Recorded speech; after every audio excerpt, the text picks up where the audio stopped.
Mga katrops, welcome back ulit ka sa aking channel, Sports Rock PH. At ngayon nga ipag-uusapan natin ang balitang napaprotesta nga po agad ang Phoenix Suns sa pagkatalo nila kontra sa San Antonio Spurs. Pag-uusapan na rin nga natin dito sa ating panibagong video ang kalalabas pa lang na trade ni Zach LaVine papunta sa Los Angeles Lakers.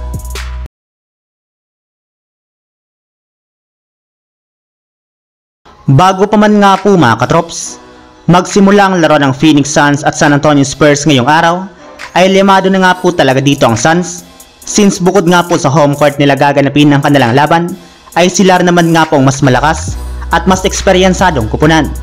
At napatunayan na rin naman nga po nila iyan matapos nga po nilang maagang tambakan ng Spurs sa pinakamataas na 20 puntos.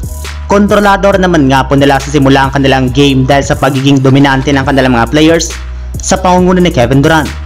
Ngunit sa pagpunta nga po ng second half, ay dito na nga po nagsimulang humabol ang San Antonio Spurs hanggang sa naipanalo pa nga po nila ang kanilang laban sa isang napaka-controversial na ending.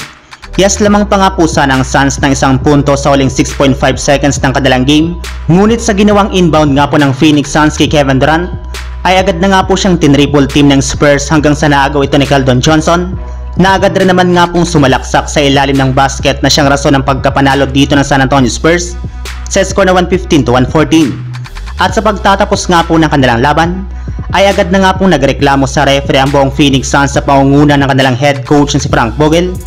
Gayong malinaw nga daw po na na-foul ni Keldon Johnson si Kevin Durant at hindi iyon tinawagan ng mga referee. Bukod rin nga po dyan mga katrops, ay sinabi naman nga po mismo ni Kevin Durant na na-foul nga po talaga siya.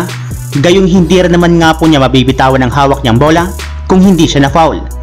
Kaya dahil nga po dyan ay sari-saring pambabatikos na nga po natatanggap ngayon ng mga referee. Samantala, punta naman tayo sa ating sunod na pag-uusapan sa kalalabas pa lang na trade ni Zach LaVine papunta sa Los Angeles Lakers. Matapos nga po mga katrops na hindi makuha ng Lakers si James Harden, ay marami na nga po mga superstar ang nagsilabasan ngayon na pwede pa nga po nilang kunin sa isang in-season trade. At isa na nga po dyan ay si Zach LaVine ng Chicago Bulls, na umamin na rin naman nga po na gusto nga po niyang ideya na paglalaro sa koponan ng Los Angeles Lakers. Yes, matagal na rin naman nga po niyang idolo si LeBron James at gusto nga po niya itong makasama sa iisang koponan sa mga susunod na taon sa NBA.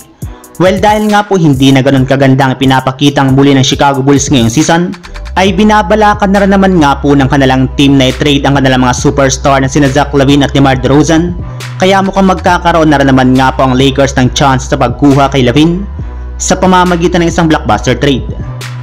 So yun lang mga katrops, ang handog kong story ngayong araw.